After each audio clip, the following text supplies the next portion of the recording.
If you intend to rebel against her divine will, I will have no choice but to hand down my verdict. Be heed to my words, I have one more reason to suspect Simon Keyes of murder. Come on, bitch. If the body came from the courtyard, how was Mr. Knightley brought here from the detention center? Only Simon Keyes could have provided such an opportunity. Because of this fact, I find it most difficult to suspect any other party of the crime. While Simon Keyes was moving supplies for the show, he visited Mr. Knightley's cell. Does that not strike you as odd? Why else would he have brought a large covered cage with him? Oh, that does seem pretty suspicious. No. Mr. Keyes was merely that kind of person. It is entirely possible that he carelessly brought it here. If that is possible, then it is also possible that he was assisting in the escape. Am I wrong? I suppose I must refute her theory with evidence. God, fuck. 1 second.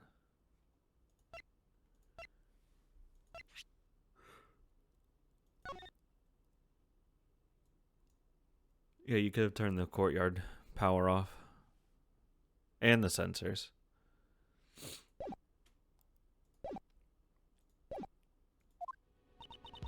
If the body came from the courtyard, how was Knightley brought here from the detention center?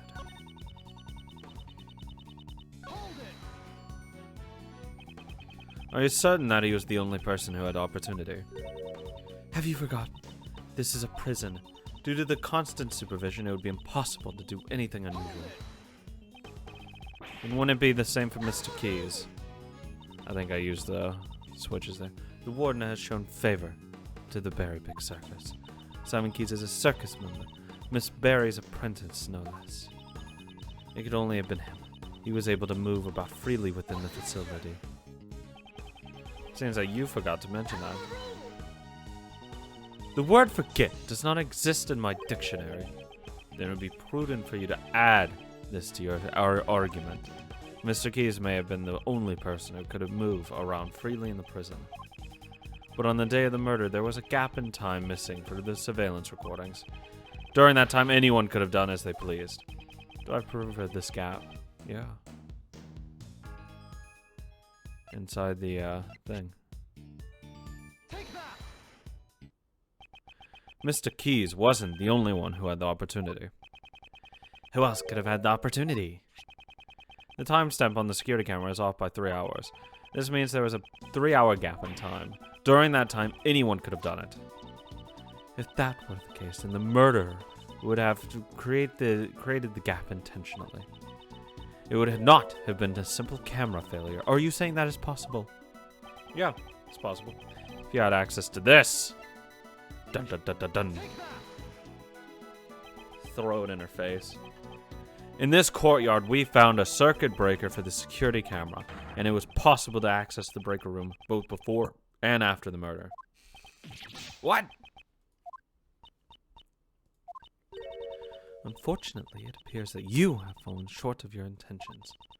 Miss Edgeworth hasn't fallen short of anything. So, can you explain how the murderer obtained the key to the breaker room? Oh yeah, that's right. It was locked, wasn't it?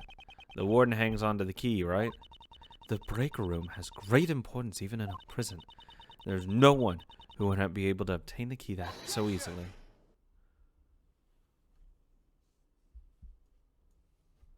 Well, I can think of someone. What did you say? This person, the murderer, was able to get the key. They didn't even need to steal it. There can't be anyone like that. Besides, the breaker to the electrified fence is in that room too. Only one person could have done this. I didn't want to believe it myself, but I trust that my logic is sound. The person who used the key to enter the breaker room is...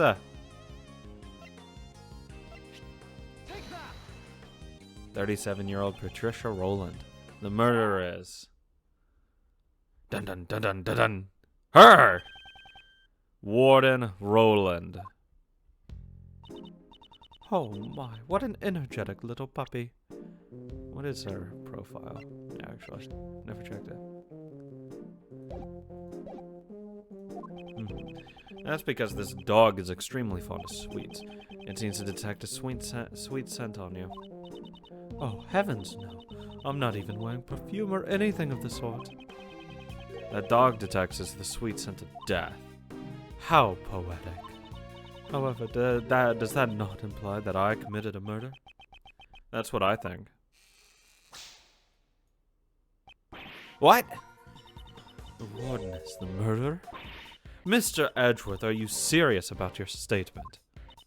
Oh, how amusing, the very thought of a warden committing a murder.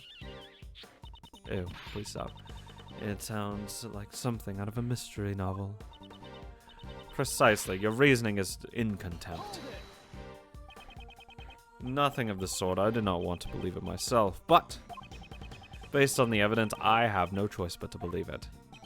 This evidence proves that Warden Roland is the murderer.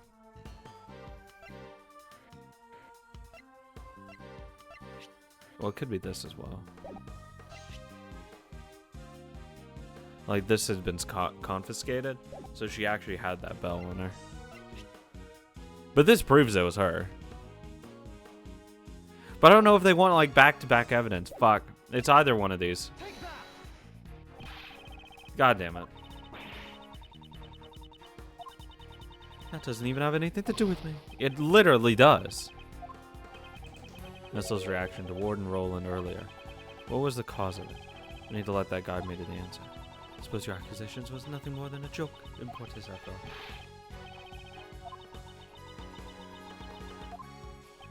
This evidence. Fuck. Why did Missile react to? I don't even.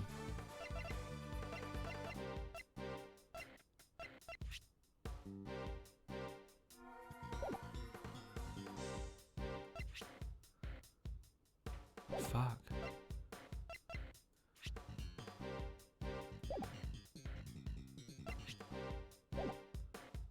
Wait. We'll call.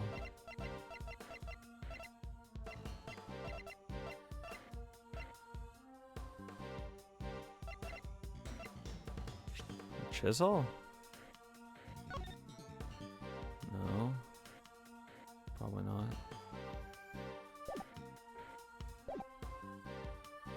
Fuck. This? Fuck. I don't even fucking remember. Oh, God. One earlier. Oh, my God. Because, like, the bell was confiscated. So she'd have access to it. And she'd be literally the only person to have access to it. Is this what? Is it gonna be this meme? The sweet. Okay, fuck off. I thought I don't fucking. I'm fucked. Okay. The smell you gave away. As you can plainly see, someone has taken notice. This police dog. He tracked a sweet smell that came from the body. Right now, he's telling us that the same scent is also on a Roland. You're a cruel one to accuse me of murder based on something like that. Right, Justine, darling? It appears that Judge Courtney has reached the same conclusion as I have. Mr. Edward, this couldn't have been just a coincidence, could it?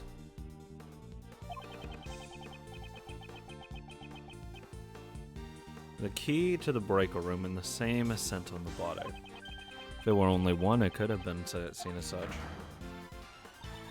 It appears we have reached a conclusion. We should now listen to what the warden has to say. Indeed, until we do, we cannot close this case. Oh my goodness, everyone with such scary faces. So I'm the only one who could have been the murderer? That just cannot be.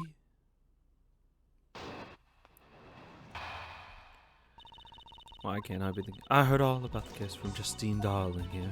Had I committed the murder, it wouldn't have taken place inside the holding cell. It would have taken place. But I couldn't have moved the body. I never went into the prison. I was caught up in my work up until the show. I was stuck in my office. You don't have to go to the prison.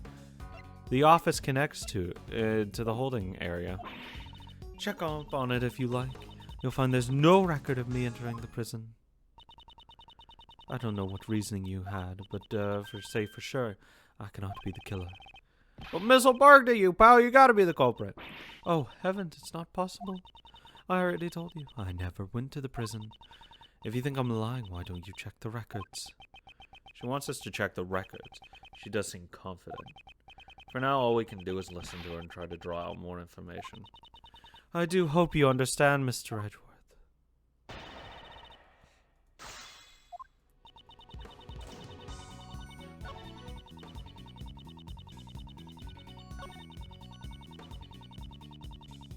That's true.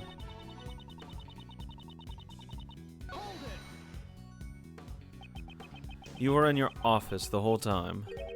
Nothing strange happened? No, nothing at all. Were you looking for something? I'm not too good at tidying up. I always forget where I put everything. The other day I even lost track of an important piece of evidence. How could you have made such a grave error? If someone were to take something from me, I wouldn't even notice it in the entire year. I guess it will be hard to attack with the key into the breaker room. On the day of the incident, I was working in my office, searching for lost items. In other words, I couldn't have gone to the prison, even if I'd wanted to. He's not in the prison. Let's try the other one.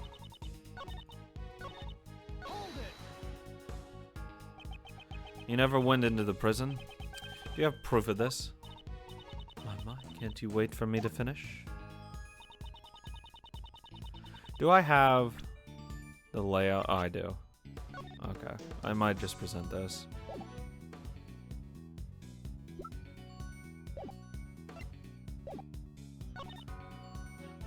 I never went to the prison. Yeah, you didn't have to. God, fuck off.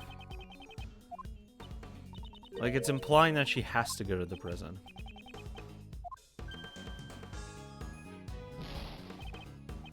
Fuck off. I have to think things over a little more before jumping to conclusions.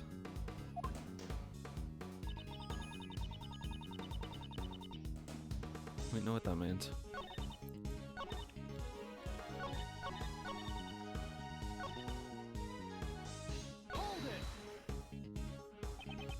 You did not enter the prison from the entrance. But what if there was another route? Oh, god damn it. I should have just pressed this earlier. Oh my, are you suggesting something like a secret passage? I don't know if anything like that exists. There's a firm belief you did. That route was neither the entrance nor escape passage. The route used. Should just go through the courtyard. The barbed wire fence. You would have moved nightly to your office first. This office leads directly to the guard side of the prison.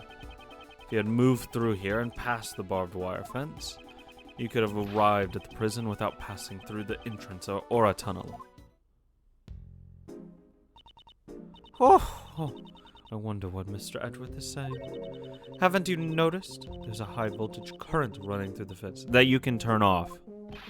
Yeah, obviously she couldn't have passed through it like that. The current to the fence could be switched off at the breaker room. And you were the only one who had the key, Warden Roland. Most amusing. However, the breaker room is located on the prison side of the courtyard. How would the warden have accessed it from the detention center? Quite right. Gotcha there, Mr. Edgeworth.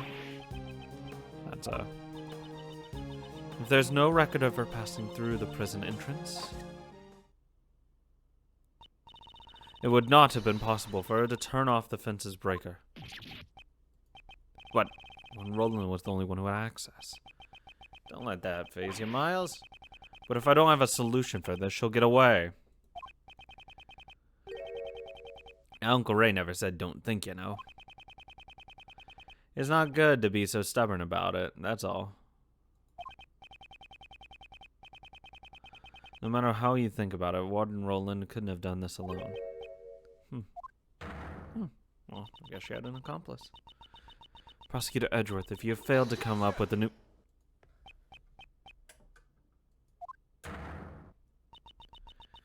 I'm not amused, interrupting my judgment only to be silent. Without thinking, I just blurted out objection. I have to answer. I won't let this stand here. My reasoning is not over yet. So how did she use the breaker without leaving the detention center? It's perfectly possible. With this method, what made it possible to turn off the breaker? Accomplice. It was indeed impossible for one person, but what if there were two?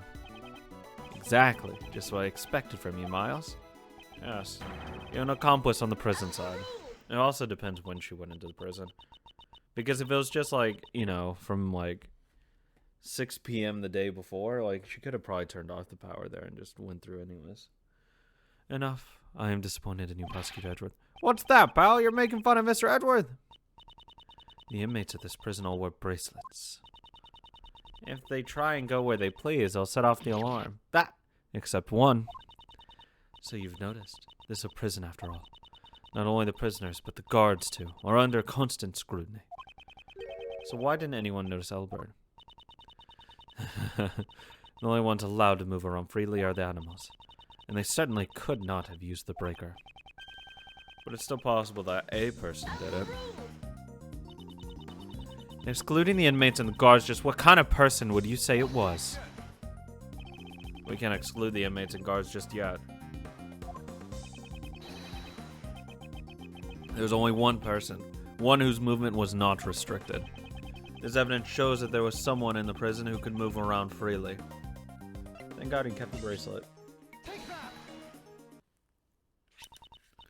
That is, looks like the bracelet worn by the prisoners. This belongs to a certain model inmate, and it's broken. What? Just who on earth does this belong to?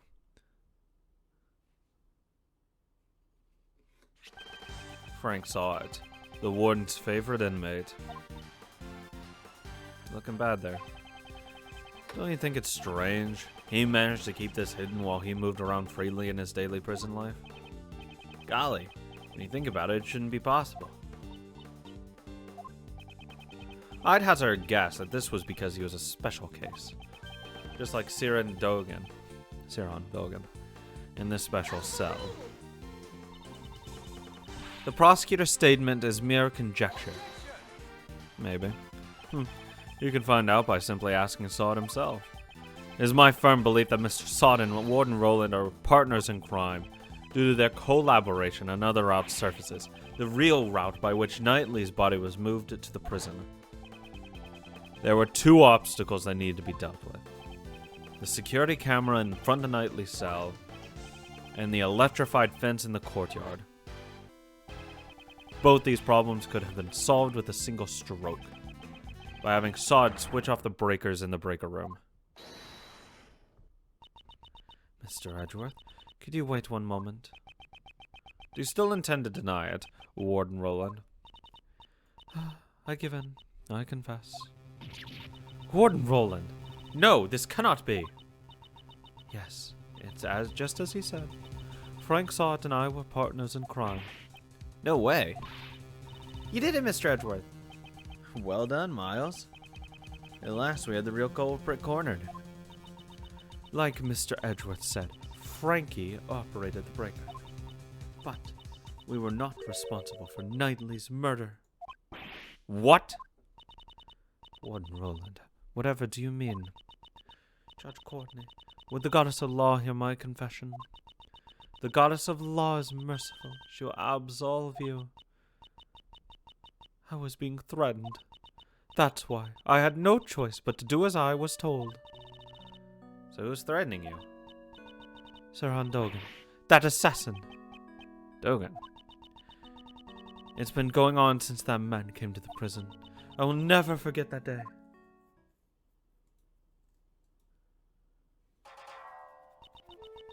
When we were both alone, he suddenly said to me, I have many dogs outside the prison. Dogs? Loyal dogs who obey my every command. I soon realized that what Dogan referred to were not really dogs, but his human henchmen. And that's not all he said. You better watch how you treat me. If you don't want you and your family to become dog food. I had no choice. I gave him a special cell. I gave him everything he desired. Anything he desired? You don't mean the supplier. That's right. Anything he ordered, I would deliver to him. An underground dealership.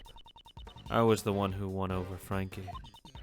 It was simple. I just offered him special privileges within the prison. And these underground dealings? Once a week in the middle of the night, Frankie would shut off the 2 breakers, so I would freely move from my office to the courtyard without being seen by the security camera. I would go past the fence and drop the goods down the well near the prison. Just how his dog knew about it. And then I'd sprinkle this perfume over it. And that's the true identity of the sweet scent.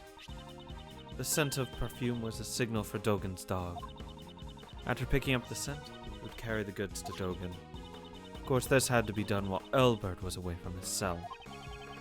I'm surprised you never found out about it, pal. We have a strict timetable here at the prison. Mealtime, exercise time. It's easy to know when he's away from the cell.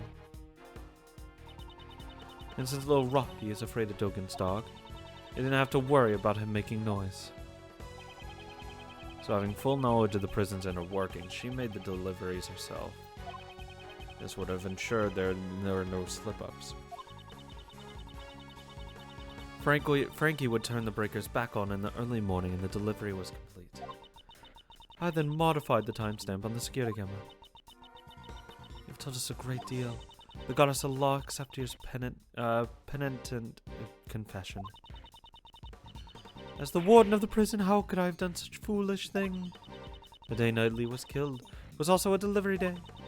It seems Frankie was working the breakers as usual. But that day I had nothing to send, so I did not go to the courtyard at all. The secret of the supply system. So then Warden Roland was. The police have been searching for Dogen's henchmen for ages. I've also been helping them, but I've been interrogating him personally in my office, but no matter how much evidence we have on him, we can't get a single word out of him. So the reason you kept on interrogating him? Yes, it was to find his henchmen. I borrowed all the evidence from the police and carried out the interrogation myself. I kept an eye on all of his actions and examined all of his mail. Mail? Like his correspondence, chess letters. But I could never uncover the true identity of his henchmen. This fear, it's something you could never understand. Prosecutor Edgeworth, you were listening, right? I'd say this confession clears the warden of all suspicion. I think it clears what's-his-face of all suspicion, Keys. Is it really necessary to press her further than this? Is it necessary to press her further? Press more! Judge Courtenay, my questioning isn't over yet. I'm sure the goddess of law isn't satisfied yet either. You mean to badger this woman further? Even if she was threatened by Dogen, this does not prove she was not the culprit in this case. She was able to use the supply route to transport Knightley's body. Do you have any evidence to support this? The body gave off a sweet scent. The scent of perfume that was used to signify a delivery. Can you explain this fact? Oh, of course. Since I've made so many deliveries, the scent would have lingered around the well. When the body was moved through the well, the scent would have transferred to it. Mr. Albert also testified to that fact. That's it. For some reason, the well gave off a nice scent. A nice scent? I don't know what it was, but it smelled sweet, like candy. The lingering scent in the well would of course be picked up by anything passing through. The defense rests, I see. In that case, court is adjourned. Mr. Edgeworth, isn't there anything we can do? What should I do? Is this as far as I can go? Is it all over already? Yes, Sebastian, it is. And now court is officially adjourned.